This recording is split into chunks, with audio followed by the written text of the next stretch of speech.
గుర్తు సింబల్ వచ్చేసి సో ఇలా ఉంటుంది. దీన్ని R తో మనం రిప్రజెంటేషన్ చేస్తాం. తెలుగులో అయితే నిరోధము అంటాం. సో ఇక్కడ V అంటే మనం ఎప్పుడు కూడా పొటెన్షియల్ అని చెప్పుకుంటూ ఉంటాం, కాదు పొటెన్షియల్ డిఫరెన్స్ అని తీసుకుంటాం. So potential difference V equal to VB minus VA అని తీసుకోవచ్చు, లేదా V equal to V2 minus V1 ఇలా మనకి అనుకూలంగా సింబలైజ్ చేస్తాం. ఓకే స్టూడెంట్స్, ఈ పొటెన్షియల్ డిఫరెన్స్ మీద ఒక చిన్న కాన్సెప్ట్ మీకు ఎక్స్ప్లెయిన్ చేస్తాను. ఇక్కడ ఒక సెల్లార్ బ్యాటరీని మనం తీసుకుంటాం. అయితే మొత్తం మీద మనకు 3 volts ఇచ్చారనుకోండి, ఇదేమో పాజిటివ్ పోలు, ఇది నెగిటివ్ పోలు. అంటే పాజిటివ్ పోల్ వద్ద 3 volts, నెగిటివ్ పోల్స్ వద్ద 0 volts ఉంటుంది. సో మనం ఇలా ఎందుకు తీసుకుంటాం, చిన్న కాన్సెప్ట్ అట్లా అర్థం చేసుకుంటే, సో ఇక్కడ కూడా మనం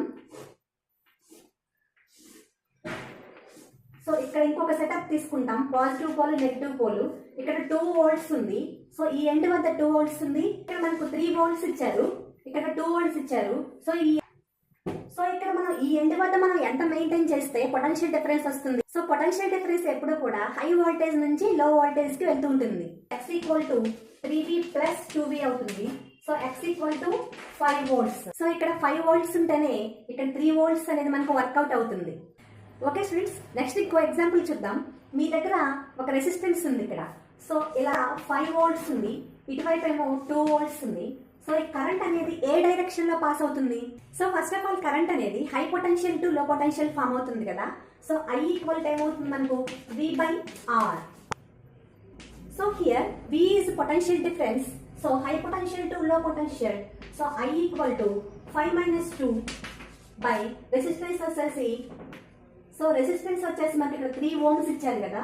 3 ఏమవుతుంది ఇక్కడ క్యాన్సిలేషన్ చేసి 1 ampere అవుతుంది. Okay students, resistance depends upon so many factors. So resistance depends upon dimension of material and nature of material and temperature. So ఇలా చాలా ఫ్యాక్టర్స్ మీద డిపెండ్ అవుతుంది రెసిస్టెన్స్ అనేది. So resistance is directly proportional to L. So resistance is inversely proportional to A. So resistance is directly proportional to L/A. So proportional తీసేస్తే R equal to ρL/A. So most important formula.